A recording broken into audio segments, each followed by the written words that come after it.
Chit chat లో CM Revanth Reddy కీలక వ్యాఖ్యలు చేశారు. దక్షిణాదికి నష్టం జరిగేలా డీలిమిటేషన్ కి కేంద్రం ప్రయత్నాలు చేస్తోందన్నారు.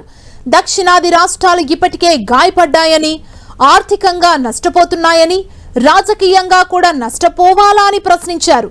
నియోజకవర్గాల పునర్విభజన అనేది పార్టీల సమస్య కాదు, ప్రాంతాల సమస్య అన్నారు. పెద్ద రాష్ట్రాల్లో ఉండే సీట్లతో అధికారంలోకి రావాలని చూస్తున్నారని ఆరోపించారు రేవంత్ రెడ్డి.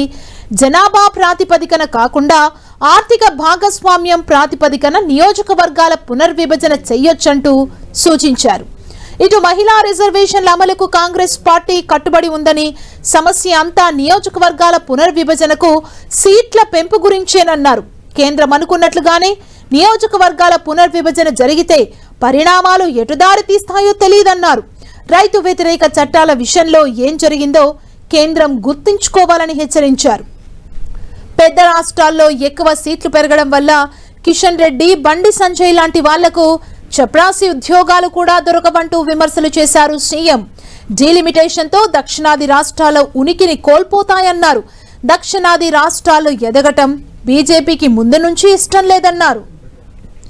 సీనియర్ నేతలను కాంగ్రెస్ అవమానించిందంటూ కేటీఆర్ కు కౌంటర్ ఇచ్చారు రేవంత్ రెడ్డి. బీఆర్ఎస్ లో సీనియర్లకు చేసిన అవమానం కేటీఆర్ కు గుర్తులేదా అని ప్రశ్నించారు.